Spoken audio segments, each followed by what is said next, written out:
So ngayon kasama na natin yung coach natin, no? I-interviewin natin na naka-multiple 6-digit income na dito sa Clicknomics and hit niya na rin yung Dream Lifestyle Reward. And wag na natin patagalin, no? Pinapakilala ko sa inyo ang ating coach for today, Coach Mary Liagas. Good afternoon po, And welcome, Coach coaches. Mary. And Coach, pwede ka ba magpakilala muna sa amin, sa mga Click Partners? Yeah. Sino ba si Mary Liagas? Okay, first of all, salamat ulit coaches for having me here sa ating mga click partners dito. And I'm excited na kinakabahan. But anyway, first of all po, ako po si Mary Liagas.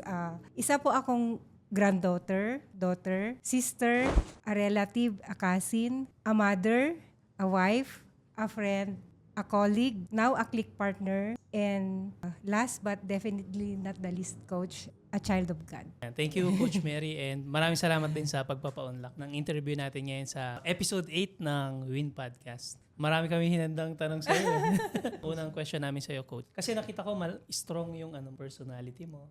And ano ba yung mga humubog sa'yo? Ano yung humubog? Masasabi mo na humubog sa personality habang lumalaki ka? Actually po, coach, parang gusto ko ngang umpisahan from before life. Yung parang ganun. But anyway, ang childhood ko po kasi is I grew up with my grandparents. Actually, andun din yung parents ko. Pero mas talagang ang nag-guide sa akin were my So, I'm the eldest sa tatlong magkakapatid. As in, magkakasunod lang kaming tatlong magkakapatid. Pero dahil eldest ako palagi yung inuutusan. Igib ka ng tubig, magganito ka. So, as a child noon, hindi ko yun maintindihan kasi magkakasunod lang kami ng siblings ko ng edad. So, when I was in grade 2, sabi ko, nung grade 1 ako, ginagawa ko na yan. Bakit yung sister ko na grade 1 na ngayon, hindi? Yung mga ganon. But anyway, still, sumusunod ako. So, maraming influences yung mga grandparents ko sa akin in the sense na alam ko sa sarili ko kasi na they were helping us as a family kasi yung parents ko, although they have their own source of living, it was not enough.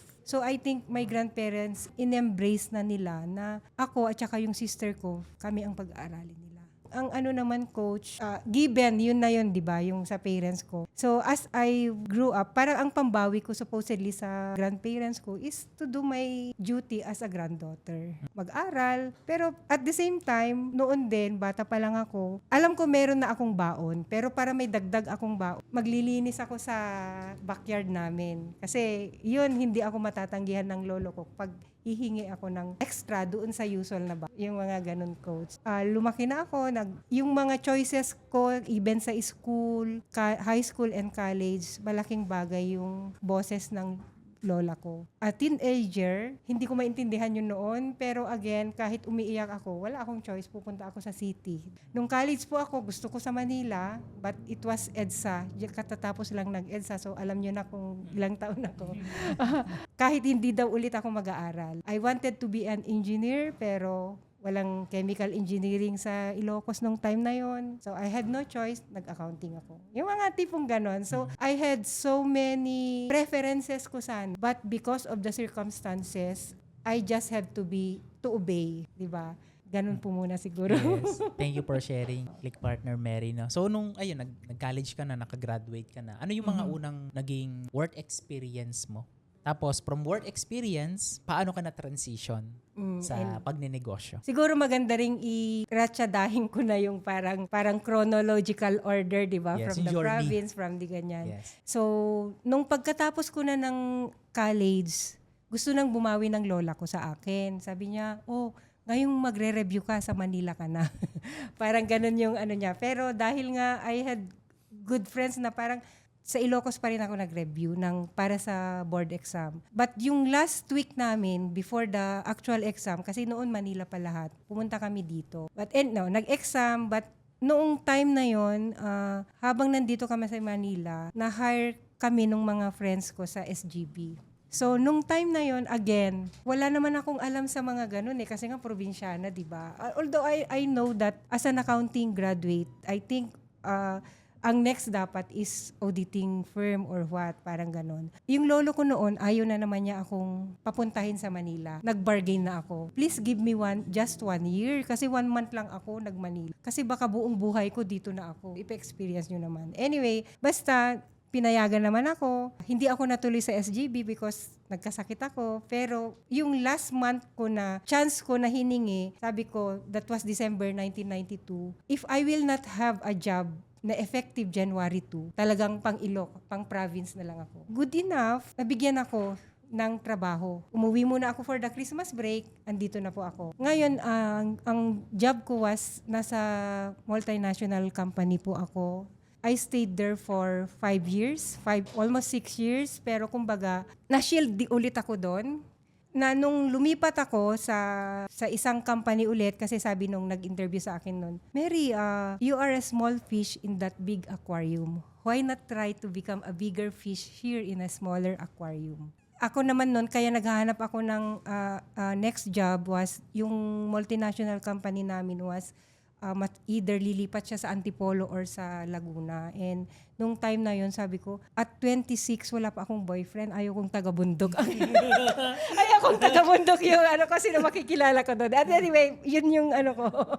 So, in short, sa Antipolo po. Actually, nung mid-90s po kasi yun, wala pang kuryente yun doon. Yung pupuntahan, coach. So, I knew sa sarili ko na hindi ako sasama. Parang gano'n siya kaganda na company. That anyway, when I went into that new job, doon ko po, coach, nakilala ang totoong mundo. I mean, yung reality.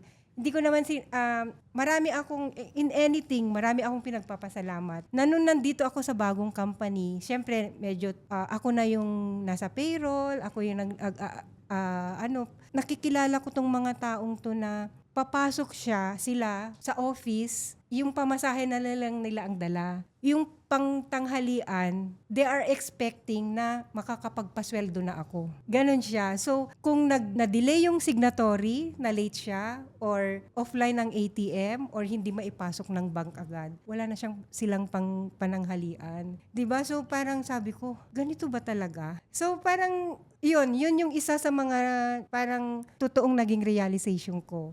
But anyway, itong mga naging kaibigan ko sila and all. Tapos napunta ulit ako sa Makati, new job ulit, parang ulit. And then I was already 27, 28, coach. So nung time na yon, 'di ba sabi ko po, eldest ako. Yung mga dalawa kong kapatid, may mga asawa na, may mga anak na. May lola again. Ayan, yan na naman yung lola ko. Pinipilit na niya ako, bakit wala ka pang boyfriend? Hindi ka ba mag-asawa? Blah, blah, blah. But nung 28th birthday ko, ang isa sa mga dasal ko na, syempre, di ba, alam natin, nagdadasal naman tayo and all. Pero sabi ko, Lord, di ba, alam nyo naman yung gusto ko na at 29, dapat nag-aasawa na ako. Di ba? Umalis nga ako doon kasi nga wala ako. Pero ngayon, 28 na po ako, and if you really will give me that na mag-aasawa ako at 29, dapat nakikilala ko na po ngayon yung mapapangasawa ko. Parang ganon. Hanggang sa nakalimutan ko na yung dasal ko na yon. Anyway, 28 going 29, itong mga kwento kong mga ka-office mate ko na na new sets, sila yung mga diyan ko na meet yung mga tao, magiging kaibigan ko pala ng matagal, coach. And then doon ko na meet yung mga ibang mga syempre dahil naglalakwatsa na kami noon or what, may mga business na nakikita na kami, doon po ako na-introduce sa MLM or yung binary. And then doon na rin po ako na mga early 2000, 2001, nandun yung yung mga e-loads. Parang yun, going atras ng konti, di ba may asawa na yung mga kapatid ko. So I knew sa sarili ko na I will be the one to take care of my parents. Hindi ko pala nasabi, yung grandparents ko po are ang pensioners sila po. So they can support us and even yung isa pang family ng anak nila. So nung ako naman, dahil alam ko yung parents ko cannot grow old nagkagaya ng grandparents ko, sa sarili ko, kasama sa dasal ko rin na ako yung magbibigay ng pang-pension ng parents ko kasi wala silang SSS and everything nung time na yon. Lakas lang yung puhunan nila para may income. Yung parang ganun. Ayun yung mga small dasal ko. So I was really open sa mga opportunities kasi nga tapos na ako dun nandito ako sa company na wala akong iniisip. Nung nandun ako, coach, parang may 2 months salary ako, kakain ako kahit hindi ko problema kasi may pagkain sa office and all. Yung parang ganun, coach. Pwede mo ikwento, coach, paano ka ano yung mga naunang business na pinasok mo? First is, siguro maganda rin sabihin ko na when I first met yung sinasabi kong MLM or what, I first encountered the word leverage. Doon po ako na in love sa kanya, the word na leverage. But blooper ng isang bagong networker nung time na yon was talagang bumulusok po ako. Kahit ako mismo na nasusurprise and even yung isang leader, ang dami mong dala, ganito, ganyan. And lahat ng nadadala ko, halos batting average namin sa signing in, mataas po. And doon ko na-earn yung unang, hindi pa million nun, coach, 500,000 na that was mid-90s to 2000. Opo, nung time na yon. But anyway, ang isang learning ko doon is that ako lang po yung naging marunong sa team namin. I wasn't able to duplicate myself. Meron akong isa na sobrang marunong dito. Siyempre, siya yung gustong-gustong magpa-assist. In-assist ko ng in-assist hanggang sa bumulusok siya. When I wanted to go back to my natural market, yung mga na-pay-in ko dito, sugatan na sila, duguan na sila. Diba? So, ang hirap. But again, so, napa-stop na po ako doon. Marami na rin naging changes or what. Pero, hindi po natigil doon dahil nga masarap palang kumita ng extra money. Although, I'm still, accountant pa rin ako sa working pa rin po ako noon. Ang ginawa ko naman po, since may pera nga po ako, I help my money work. So, nung may mga e-load na yan, ako namuhunan. Uso pa lang doon sa networking, nakikita ko yung mga cellphone. Ang gaganda ng mga cellphone nila. I even had to ask myself, do you really need a cellphone? Yung mga ganun eh. But anyway, nung nagka-cellphone na ako at yun nga, alam ko kailangan ng e-load. I have a 10,000 para mag-sub-dealer nung time na yun, coach. Para mag-earn mo yung 300 na free text, di ba? Kailangan nakapag-load ka, nakapagbenta ka ng 10,000. Minimum 10,000. Beyond that, 300 pa rin. So, ang ginagawa ko dun sa mga gusto mo ba ikaw nakakapagod mag-retail, coach? Di ba? So, ang ginagawa ko po, binibigyan ko yung mga ibang department, ibang dati kong office mate, yung sister ko sa Ilocos, para may extra silang 300, yun yung selling point ko sa kanila. Kasi di ba ang mahal ng load noon, ng text noon ko? Kailang piso na po noon, di ba? At the same time, may kita akong konti sa kanila. But I wanted that because my money is earning more than what is earning sa bank. Doon lang, kahit maliit lang, pero ganun po siya. And then, 2001, nabuntis po ako. 2002, nanganak ako. Makilala ko ulit yung pillows. Yung Daki, if you know the Daki pillow po, direct selling po yun. Since yung anak ko mahilig sa unan na ganon. And dun sa network ko rin, sa office namin, ang dami ring mga young mothers or what. Ganon po ulit ang ginawa ko. Mamumuhunan lang po ako, coach, kasi siya nga akong magbenta. Yung parang ganon. Pero user din ako, parang ganon. And then later on, I know that growing yung child ko and then yung asawa ko, I needed an insurance, parang ganon, for my family. So instead na, although nung single po ako, nakabili na ako ng insurance ko. Tapos ako po yung nagsabi sa agent, bentahan mo ako ng insurance. Yung parang ganon, kasi believer din ako ng product na yun. So nung growing na yung anak ko at may asawa na ako, I knew that kailangan ko siyang insure, di ba? So, nag-agent din po ako sa insurance. And then, I was my number 1 client. Ganun eh. And then, nung renting po kami noon, nung nag-move in kami sa condo, since nandun rin ako, kaya nagbenta rin ako ng condo. Pero doon lang sa community namin. So, ganun po yung track record ko na I'm doing things na kung ano na yung mga dapat kong kailangan na ginagawa. Yung usual ko, doon ako naghahanap ng pwede kong pagkakitaan. Ang galing, no? Ay, Marami bang na-inspire dun sa introduction story ni Click Partner Mary. So, one thing na observe ko dun sa'yo, Click Partner, is yung selling, no? Laging, pag may opportunity na pwedeng kumita, makabenta, inano mo yun ginagawan mo ng paraan, minamaximize mo yung opportunity na yun to earn. And I think magandang magandang mindset yun. Kasi sayang yung opportunity. Kapag negosyante ka, kailangan nag-iisip ka paano ka ba makakabenta, paano mapapalaki yung sales, no? And paano madadagdagan yung income stream, no? So alin sa mga business na na-try mo dati, yung pinaka very challenging? Actually, Coach, yung mga ginawa kong yun were siguro direction and redirections lang sa akin. I would say hindi po ako yung person na seller na paggising ko sa umaga, sino kaya ang next na tatawagan ko? Hindi po ako marunong mag-prospecting. Hindi, pero siguro dahil makwento ako, alam nila ganito ako. Ako yung usual na circle ko noon, ako yung go-to person nila. So parang hindi ko namamalayan nakakapagbenta po ako. Pero kung tatanungin niyo po ako sa kung ano yung pinaka-challenging, hindi ko pa nakwento kung ano yun. Kung anong business yun.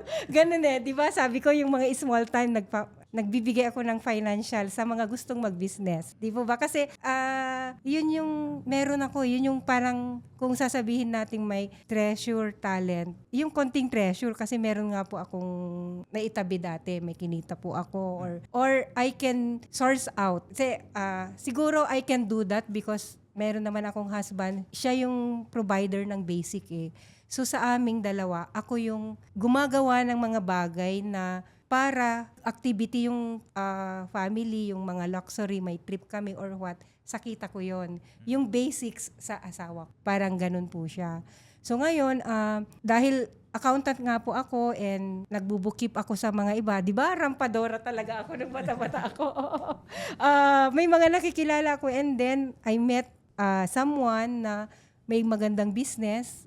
Actually, accountant nila ako doon noon pero later on, nag-evolve na yung relationship po namin. Nag-contribute ako dun sa business nila. So, yung financial capacity po na yun, na yun yung from 2005 to something. But before that pala, gusto kong i-insert. 'Di ba ang dami ko na nga pong nakilala. So, naa-attract ko siguro yung mga tao na alam nga nila na gusto ko, open akong makipag-tie up sa mga businesses. A friend of mine introduced someone din.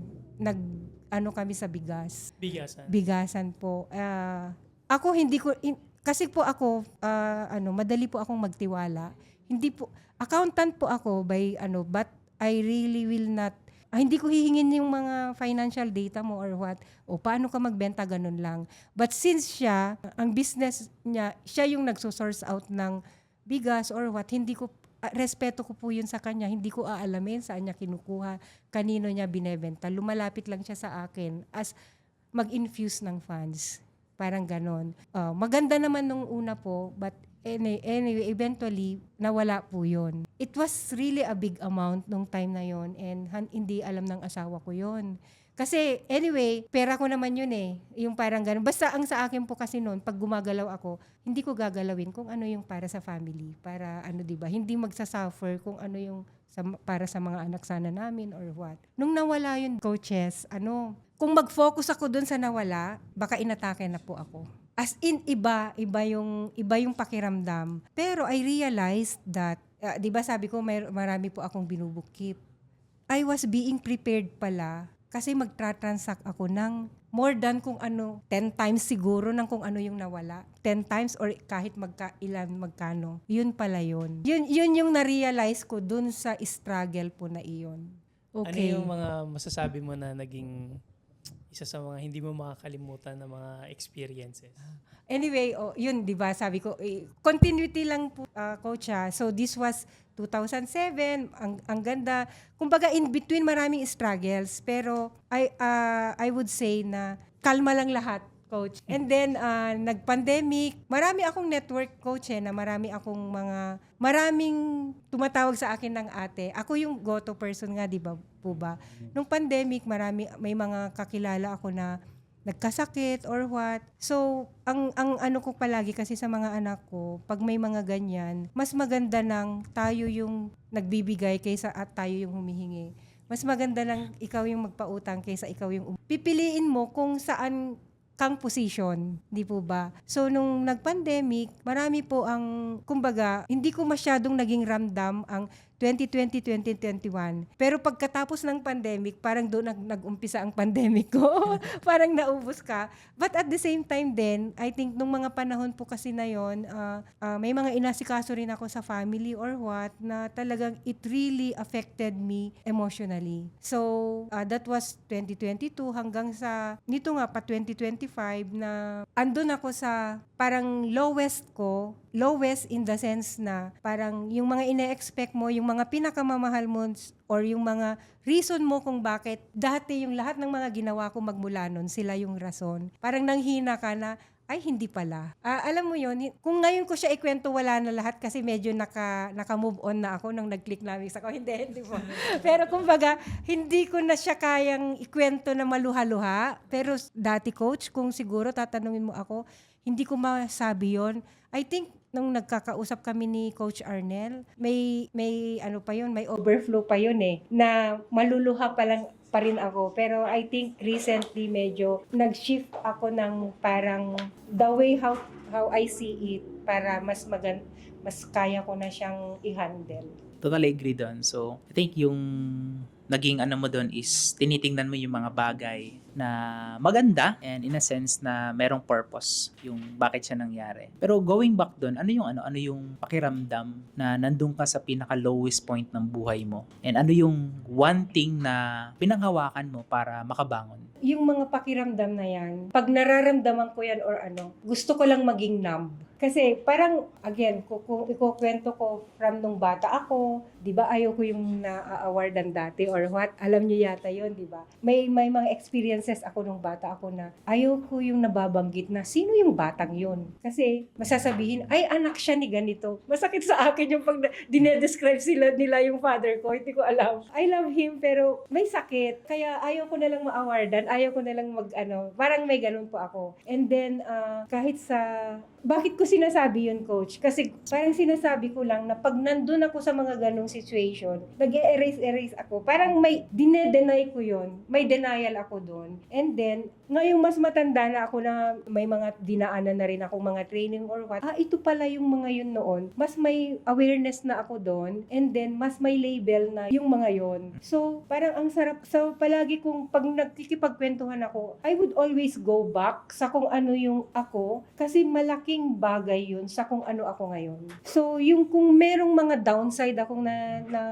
nararamdaman or what, ano po yun? Parang part na lang siya ng buong picture. Kasi alam ko that ilang beses ko na pong napatunayan na bumabawi ang Diyos sa akin or andyan lang naman siya palagi. And kung mag-focus kasi ako doon, di ba? Iba lang yung nangyari nitong pandemic kasi emotional yun and family ko yun. Yung parang ganun Although, syempre, again, coach, pandemic kasi halos tumigil din yung income ko. Pero, hindi siya kagaya ng dati. But, again, yung pag-provide and everything. And I think din naman yung naging, siguro yung mga nakaraan ko, yung mga, andyan pa rin naman lahat Yung pandemic po, yun yung nagkalis na yung mga anak ko and all. And then, ang Diyos, hindi siya nagpapabaya kung sino yung mga ipapadalang tao sa akin. Siguro, kasi ganun din naman, yun nga, palagi kong inaano sa mga anak ko na mas okay na tayo yung tumutulong. Hindi ko na mamalayan, meron ding pinapadala ang Diyos sa akin. Parang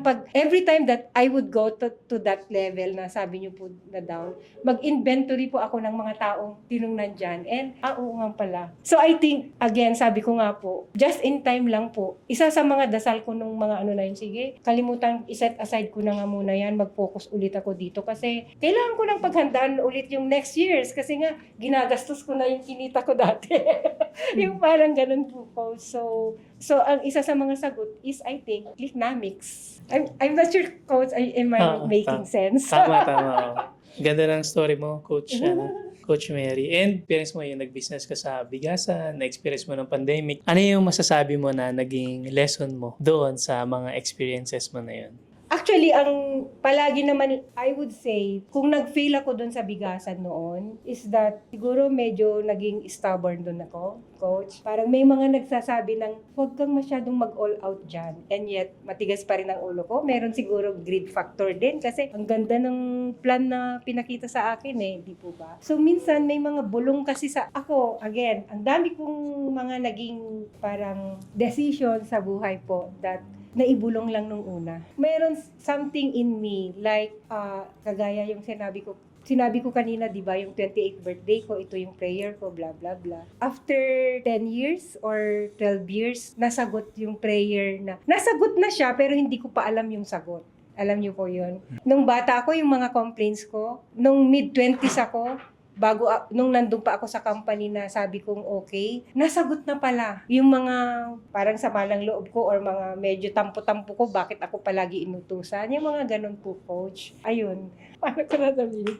Quick lang, pakita ko lang sa'yo yung free training ko about Click System. Ito yung simple system na gamit ng mga partners namin para kitain yung first 1 million income nila with Clicknomics. Para sa'yo ito kung natry mo na dating mag-dropshipping, network marketing, online selling, affiliate marketing, or any kind of online business. Kaso lang, hindi masyadong nag-click yung business na sinubukan mo. Kasi kadalasan, ang problema ng mga entrepreneurs ay wala silang maayos na sistema. Sakto din sa'yo ito kung gusto mong mag-start ng business online, kaso lang hindi mo alam kung saan magsisimula. Kasi doon sa free training, ipapakita ko sa'yo kung paano gumagana itong Click system. Paano pumili ng profitable market, paano mag-attract ng mga customers na bibili, paano ma-automate ang business para yung business mo kayang tumakbo mag-isa kahit wala ka. Paano ma-multiply yung income ng business mo at paano bibili ng paulit-ulit yung mga customer mo para tuloy-tuloy lumalaki yung income mo. Again, itong Click system, ito yung ginamit ng mga partners namin para kitain yung first 1 million income nila online. Marami kang matututunan dito. So kung gusto mo ng free instant access dun sa training, let me know sa comment section below or i-click mo yung link na nasa description or punta ka lang sa clicknomics.com. Register mo lang yung details mo para ma-access mo agad yung free training. Again, libre lang ito. Go ahead, get your free access now. Thank you, Coach, no? And yun, no, sa prayer, madalas yun talaga yun, yung tanong din ng mga karamihan natin. Marami ba sa inyo mga click partner na yun din yung minsang realization natin? Every day, you ask, you pray, bakit ang tagal sagutin, bakit ang tagal dumating, and hindi natin nare-realize na madalas nandyan na siya, pero not exactly yun na yung right time para ibigay sa atin yung kasagutan. And I think design siya ni God para sa atin in order to protect us dun sa mga decision na gagawin natin. Kasi if you decide and magkamali ka and tingin mo hindi will ni Lord, hindi gusto ni Lord yung decision mo, I think magandang realization na gusto ka lang niyang protektahan sa Coach, bagay na yun. Ito, lang, para to make things lighter lang ha. Sabi ko nga po, paano ba? Nagdasal ako, di ba? But kahit pa paano, umihingi tayo, pero meron tayong gusto rin, di ba? Naglilista rin tayo ng mga ideals natin and all. Pero, ibinigay na pala ng Diyos sa akin yung husband ko, yung napangasawa ko. Kaopisina ko siya dati doon sa di ba sabi ko, wala pa akong boyfriend, aalis ako dyan, andun na pala siya. Pero, kumbaga, siya naman nung time na yon ayaw niyang manligaw ng kaopisina niya. So, nung umalis ako, sabi niya sa akin, asa next birthday niya. Yun nga yung 28th birthday ko, supposedly. But anyway, hindi siya yung ideal ko. Hindi siya yung kasama sa mga ideal ko in the sense na ayaw ko yung magkalapit kami ng age. Basta ang dami ko pong ayaw. But anyway, naging kami. Sabi ko nga sa inyo po, after 10 years or what, yung anak ko medyo dalaginding na tinanong niya ako, Mami, paano mo nalaman na si daddy na? Diba? Yan yung tanong niya sa akin. Sabi ko, alam mo, kung ako magde-decide, hindi si daddy mo. Nandiyan ba siya ngayon? Wala siya. Kung ako magde-decide, hindi si daddy mo. Pero, I think ibinigay siya ng Diyos sa akin. Yes. Siya yung sagot. Siya yung sagot sa dasal ko. Sabi ko, parang kanta yun ni Ariel Rivera. Wow. But anyway, yun po, marami po akong instances na ganon. Pero ito lang very vivid kasi yun nga, involved na rin yung anak ko and all. Pero ang dami po na hindi ko siya maaalala. Pero siguro kung usually kasi kung marami akong kakwentuhan mga coaches, they would always tell me that, naku, Miss Mary, ayan ka na naman malala na kaya instead na maalaala mo kaya. Kasi every time na may mga kwento, ay naalala ko si ganito, ay naalala ko yung lolo ko, ay yung mga ganun po. Dapat pala, February tayo, yung episode na to. Sino ba yung kinikilig dyan ng mga click partners natin, mga nakinikilig, Siyempre, sarap pakinggan nun. And as Coach Van, may asawa na rin yan. May anak na rin. Ako rin, meron akong 3 kids. And 10 years na rin kami ng may bahay ko. So, nag-asawa ko, 23. So, 33 di na ba? po ako. Bata ako. So, bata pa ako nung nag-asawa ko. And good thing, maraming natutunan kasi from bata, then habang nagkakaroon ng edad, hindi lang po halata. So, masarap masarap balikan talaga yung mga moment na yun, especially sa mga loved ones natin. Kasi sobrang precious nun eh. Hindi yun mawawala. Maikukwento mo yun sa mga anak mo, sa mga apo mo. Ganito yung natin, yung grandparents na. Ikukwento nila yun. Kumbaga legacy yun. And yung priceless para sa mga mahal natin sa buhay, yung maikwento natin yung journey natin. So, merong journey, love journey, 'di ba, sa relationship, and meron din naman sa business journey. Next question is two things na realize ko sa ginagawa natin, especially sa story mo, Coach Mary. Number one is yung financial in business. So, na-connect mo 'yon. Ibig sabihin, you know the numbers. You know ito yung pwede kong kitain, magiging profitable ba to? And skill 'yon. And God-given skill yung binigay sa'yo. Pangalawa is yung spiritual. So, nakita ko sa iyo na talagang lagi mong ini-include, lagi mong sinasama si God sa story mo. And kitang-kita namin yon. Kasi pag wala si God sa business and in a relationship, ang bigat or ang hirap mag-desisyon ng mga next na gagawin natin. So, yun mga click partner, no? Lagi nating isama yon. Number one is dapat alam nyo paano patakbuhin ang business. Skill. Yung tinuturo namin sa inyo. Pero second is yung spiritual. Yung naaalagaan ba natin? Yung spiritual life natin. Relationship natin kay God. Healthy ba siya? Yes. Thank you so much for reminding us community natin. Actually, Coach, naglulook back ako and palagi palang nandun. Pero hindi po ako yung parang very vocal about sa kung ano yung faith ko or what. But I think, yun nga po, yung action, yun, yung palaging, sabi ko nga, marami akong ginagawa na, sabi ko, minsan hindi nga alam ng asawa ko or nahihint. Pero, siya lang yung kausap ko, igagay niyo po ako or what. Yes. May mga struggles po na parang kahit ako lang, pero kami lang dalawa. Yung parang ganun. Kasi it's not because I don't trust yung asawa ko or gusto ko na lang silang i-spare sa kung ano yung pinagdadaanan ko doon. Yung parang ganun po. Nasanay po ako sa ganun Magmula nga bata, di ba? Ganun na po ako na Pero, most of my friends, especially yung mga kababata ko po, alam nila na parang lang ako, yung sakto lang, diyan ka lang, tahimik lang. But nung nag-inventaryo ako ng mga ganito, kasi di ba, kailangan ko ring mag-assignment para I can give value to our Clicknomics. So I know that I need to share something na sabi ko, ang dami na rin palang nangyari sa buhay ko na itong mga nangyaring to, oo nga, sa kanya lang pala.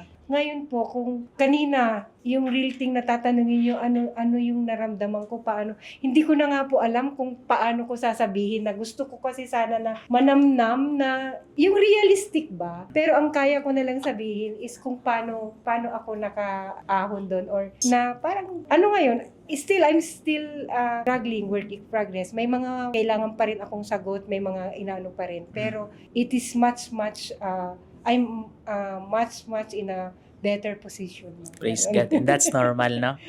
Ayun, sige. So, proceed tayo dun sa next question ko, no? Ito exciting to. Paano yung discovery ng transition? Paano mo nakilala? Paano mo na-discover yung ginagawa natin dito sa Clicknomics? Sino yung taong pinakilala sa iyo ni Lord kaya na-discover mo tong Clicknomics? Actually, nanggaling na naman, 'di ba? Sabi ko nga po sa inyo, may mga struggles na ako and all. Sa sabi ko, i-shift ko nga yung sarili ko. Kailangan ko na ulit again nag-inventory na naman ako. 50 something, 55 na ako, mid 50s na po ako. Inventory pala tawag doon. Parang maglilista ka ng mga mo, 'di ba?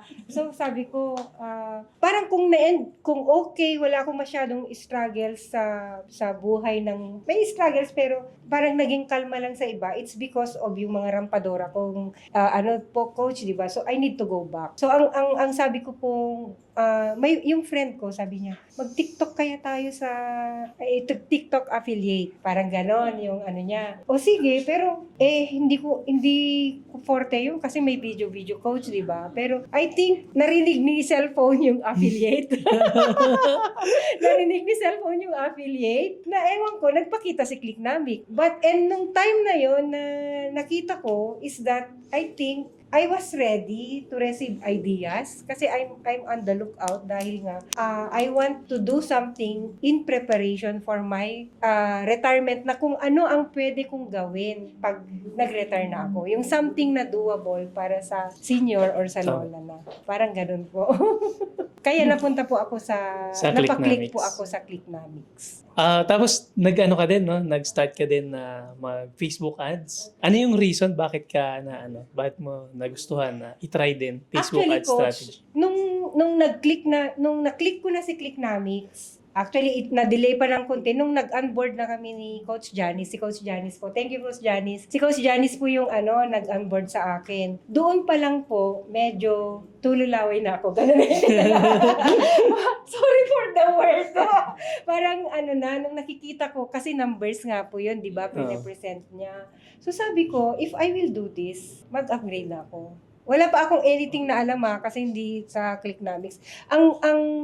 Ang gusto ko lang was the system. Kasi nga, naghahanap ako ng something na doable para sa isang senior. Ayun po yun, system. And then, nung nakita ko yun, sige, gagawin ko na. Pero sabi ko kay Coach Janice, okay lang ba sa October 8 ako? Kasi gusto ko yung 8 Infinity. Parang gano'n. Pinagbigyan naman niya ako. But from then on na nag-upgrade po ako, nag-click na po ako. Doon ko na nakita si Coach Camille, kita ko rin si Coach Arnel, yung mga kwento-kwento. Tapos tinawagan na ako ni Coach Cassie. Kasi nung time na yun po yata, na-assign pa kung kanino yung mag-i-implement coach. Siyempre and nagtingin na rin po ako sa Click University. Nakita ko po yung rapid referral nyo po. Nakita ko po yung isa pa, may isa pa po coach Promote to profit. Yung mga ganon. Maganda po yun, pero ang sigurado ko sa sarili ko, hindi ko gagawin yun. Ayun po yun. Ang FB Ads coach, medyo naririnig ko rin. Actually, nabanggit kita sa isang friend ko po. Ay, kilala ko siya. Sabi niya, si Coach Jay. Opo. Kilala ka po niya. Kasi nga sa insurance po, coach, di ba? May mga So, yun, may friend ako. Kilala ko siya. Anyway, hindi ko na tinignan yung mga tinuro niya, coach. Hindi ko siya inattempt. Kasi alam kong mahaba yun, ma-technical. So, I told Cassie, doon sa Cassie, magkwentuhan na lang tayo. Kasi nag-connect tayo agad Sabi kong ganon. Ang assignment mo na lang sa akin is, kung meron man sa Clicknomics, mga FB Ads specialists or coaches, kahit magbayad ako. Kasi sa labas ako kukuha, mas gusto ko na yung nandito na alam na nila yung Clicknomics. Kasi sa labas, pag-aaralan pa nila si Clicknomics. Parang ganun yung inano ko po. So, ang sigurado sa akin, I will do this at FB Ads. Walang anything. It's FB Ads or never.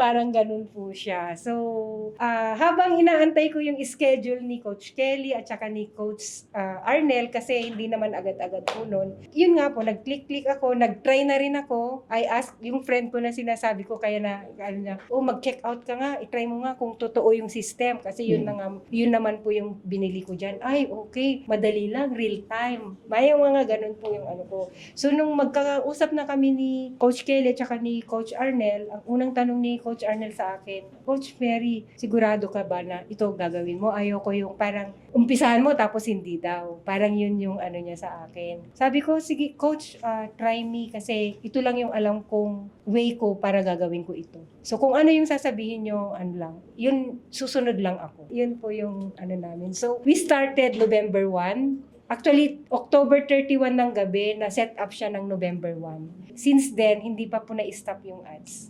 Ganun.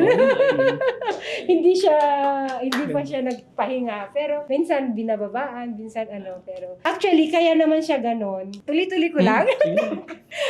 Kaya naman po siya ganon. Kasi sabi ni Coach Arnel sa akin, ang unang ginawa was mag-try ng 3 creatives. Wala rin po Clicknomics, ano lang po yung ginamit namin. Materials. Opo, Clicknomics material. Kasi wala po akong FB. Hindi ako active sa social media. Kita nyo naman siguro hinanap nyo siguro ako, hindi nyo ako makita. Ganun na lang pala. But anyway, sabi niya, mag-test kami ng 3. After 2 weeks, tignan ulit namin. Parang leads muna yung coach. Tsaka kami nag-sales campaign November 15. 2 weeks na nun, wala pang benta. Wala pang pumasok. Nung nag-sales campaign kami, on the 4th or 5th day, may pumasok na. Si Coach Arnel mas excited pa kaysa sa akin.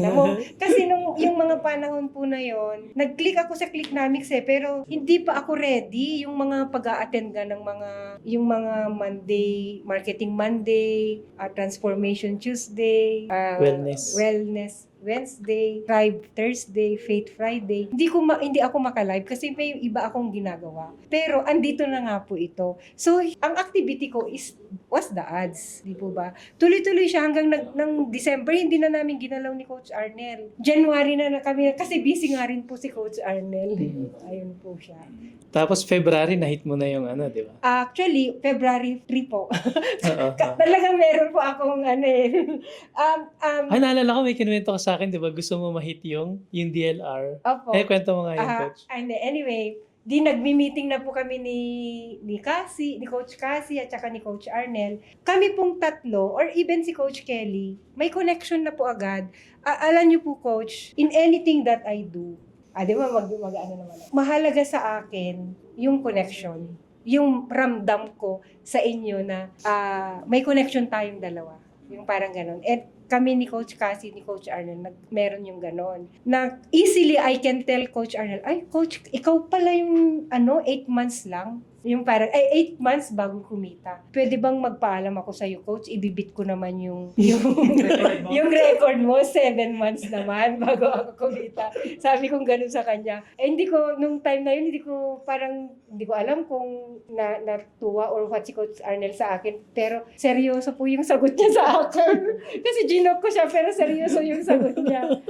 Ang sagot niya po sa akin is, Coach Mary, hindi na yan aabutin ng ganyan kasi marami nang nangyari. Hindi mo na mauulit yung mga nagawa kong pagkakamali. At ako na nga nagse-set up ng ads mo. Parang offending yata yung nagse-set up kami ng ads, pero sasabihin ko sa kanya, ibibit ko yung first touching ko in 7 months.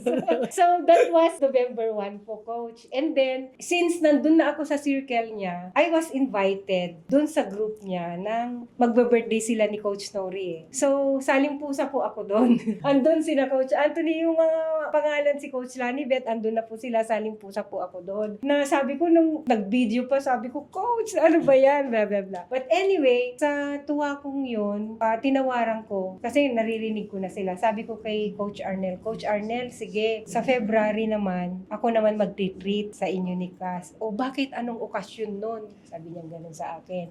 Birth month ko po, pero I think we will celebrate yung DLR ko. Parang doon ko na siya i-declare kasi dineclare na actually hindi pa pala. Kumbaga, iniksihan ko yung 7 months. Yung first touching, wala pa pala akong touching noon nung time na birthday po nila. Wala pa akong touching. Pero nung nagka-touching na nag-December na, may nag-upgrade po sa akin. Ni-revise ko ulit yung declaration ko. Yun sinabi ko na, Coach, either February or May. Bakit May? Birthday po ni Coach Cassie yung May. Whichever comes first na mag-DLR, doon ako magpapakain sa inyo. And it happened siya ng birth month ko po. Ng February. Nice. February. Although, before na nangyari yun, Coach, I was expecting, meron kasi akong nakausap. Naka-member na rin siya. Paretar po siya actually, Coach. Nakalinya siya na mag-super. Nag-reserve na siya Ito, guro, ewan ko kung tamang ikinekento ko po ito. Kasi I think yung first meeting natin na nag-meet kayo ng mga, yung sa circle po. CCC. Aside from the CCC, yung Zoom ang parang ni-raise ko po doon was, paano po ba kakausapin yung mga bagong pasok? Di ba? Kasi Coach, November, December, parang ang bilis nangyari, ang dami. January, parang I felt the need na may kailangan na akong gawin. Kasi ang ads lang nagtatrabaho sa akin So reverse po yung experience ko sa Clicknomics. I feel responsible na dito sa mga andito sa network ko. Di po ba, Coach? And unang-una po, ang mantra ko is, I will be the direct that I did not have. Magtatawa. Inadapt po ako ni Coach Cassie, Tama, Coach tama. Arnel, yung parang ganon. But parang ang gusto kong gawin dito sa mga direct ko is the direct that I did not have. So, kaya ang tanong ko po sa inyo noon, palagi kong tinatanong sa ano ba yung procedure natin? Pag may nag-pay in, nakita na yung number, tinatawagan ba ni Clicknomics sa office? Si Coach Edward yata, I think that meeting hindi naman dapat, tsinaga niyang sinagot lahat yung cycle na yun. Hiyang-hiya po ako. But anyway, ang ano ko lang po kasi doon, ay may mga natawagan po ako na I think because of my call, pagtawag is hindi sila parang na-disappoint or hindi sila tumuloy or yung isa, I'm not sure kung mag-upgrade siya. Nag-reserve na siya ng 3,000. Pero nung tinanong niya ako, ilang buwan ka na ba dyan? Ganyan. Di sinabi ko po yung history ko. Kumita po ako. Pero ayaw ko nga yung selling point ko. Pero ilo-loan po niya yung pang super niya. Kaya parang yung conviction ko po na magwo-work sa kanya or what, yun na lang ilo-loan niya, magre-retire na siya. Ito sana yung gagawin niya. Kayo, parang hindi siguro ako yung tamang tao na pwede pa niyang marinig nung time na yon. Hindi, sabi niya, ilo-loan ko yan, and then, gagastos pa pala ako sa ads. Kung hindi malalim pala yung bulsa ko pang ads, hindi ako kikita dyan. Parang ganun po siya. Hindi, dead end na po ako. Hindi ko na po. Kasi nung time na yun, hindi mo pa alam kung ano yung mga Hindi ko pa isasagot. po alam ganyan. isandel yung ano yan. That was first or midweek of January po. Kasi mabilis yung naging transition mo, no? From Opo. November na zero, Opo, November tapos biglang na zero. pagpasok ng February, 200,000. Yun, Tama. hindi, 100,000, 200 na dahil because of the DLR, DLR. oo. Opo. So, actually, meron pang isa na nung gusto ko nang matuto, Coach, di ba, ang mga first hand na meron namang isa na nakausap ko. I think na i-close ko siya dahil nagustuhan naman niya yung story ko. Matanda na rin po siya. Na sabi niya, wow, sabi niya, wala ka, kasi he wanted to validate me. Tinatanong niya ang aking Facebook account. Kasi di ba Facebook page lang yon at wala akong mukha, walang anything. Sabi ko, pasensya na po ko, yan lang po, kaka-open ko lang yan kung tignan niyo po siya. Kasi I'm nag-uumpisa pa lang talaga ako learning how is Facebook posting and all blah blah blah. Parang doon naman siya na challenge. Ayun po, Coach. Coach, ang ganda ng ang ganda ng mga stories mo. And I'm sure maraming na-inspire ng mga click partners natin. Coach, may tanong kasi, ano yung masasabi mo na nagbago sa buhay mo or sa sarili mo nung nakilala mo si Clicknomics? Di ba sabi mo, lumabas ka sa comfort zone mo dito, ganyan. Ano yung masasabi mo na nagbago sa'yo? Yung Clicknomics is parang siya yung nagpapatuloy pa rin sa kung ano yung purpose kasi si Coach doon. I'm looking for an avenue na I could aspire, parang ganun eh. Kasi hindi ko na detalye kung ano yung mga in-betweens yung mga nangyari sa akin. But sabi ko nga kanina, I'm a manang or ate sa mga maraming circle ko po, di po ba? So, parang nakita ko tong Clicknomics na pwede ko siyang gawing ganon. Ngayon, for me to do that, dito na papasok yung pagbabago na sinasabi niyo.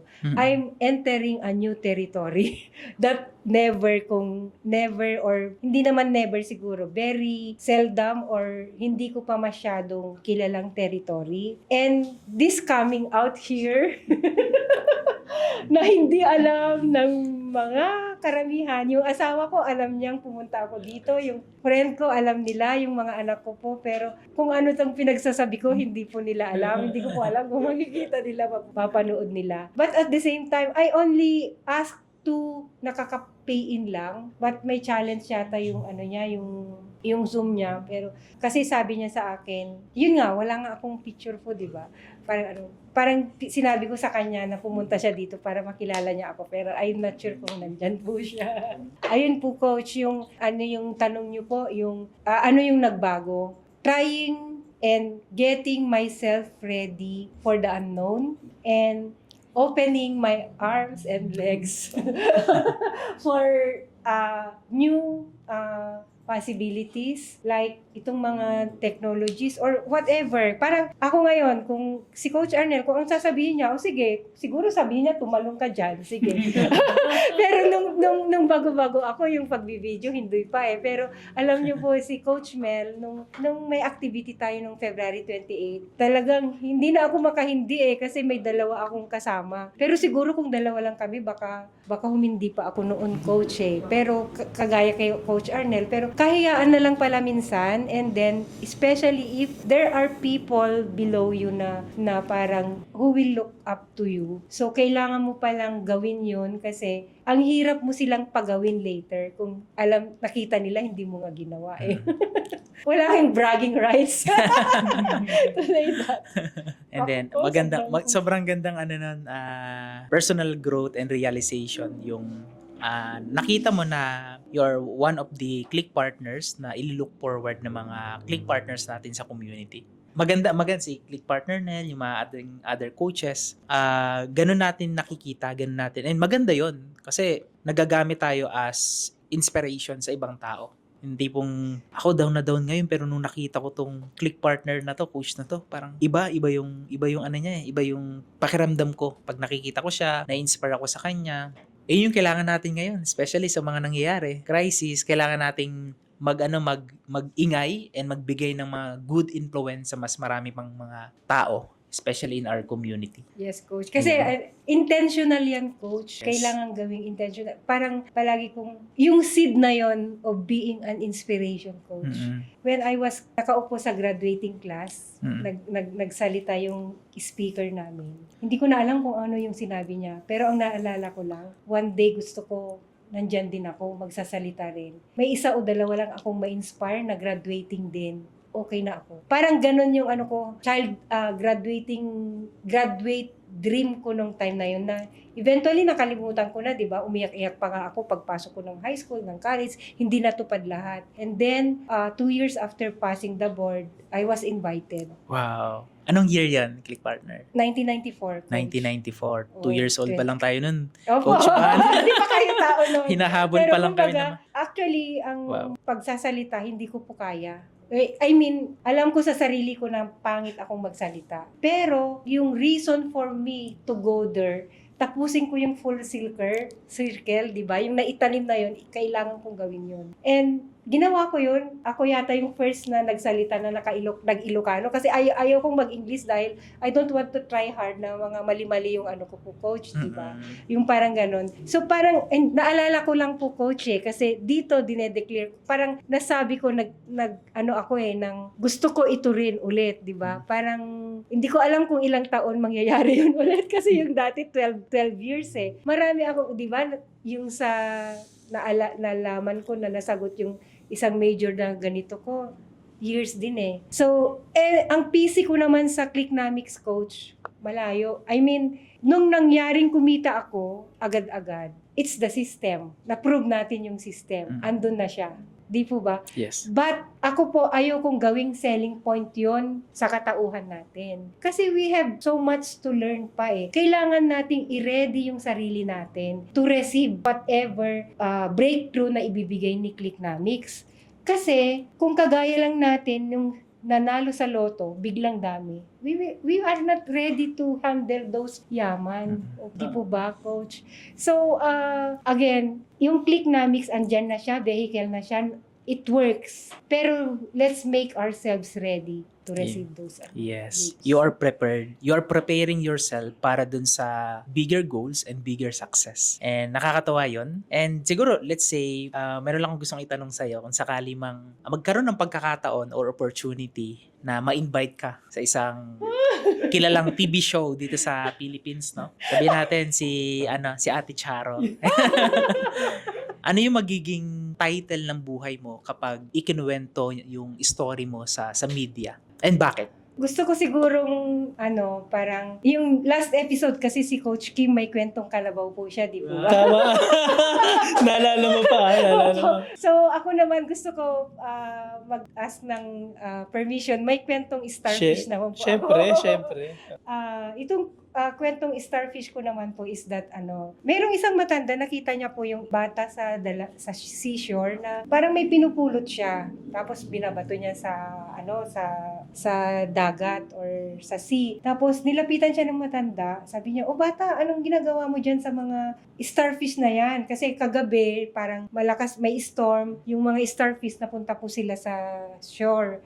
Tapos sabi nung bata, ako po, sinusuli ko po sila sa dagat kasi mamamatay po sila kung hindi sila masoli doon. Sabi niya, "Naku, ang dami-dami nito, ang haba-haba, ilang kilometro yan." Sabi niya, "Hindi mo yan kayang gawin lahat." Sabi niya ganon. Sabi naman po nung bata, tinignan niya yung matanda, pinulot niya ulit yung isang starfish, binato niya yun. I just made a difference in that starfish. Yun po yung niya.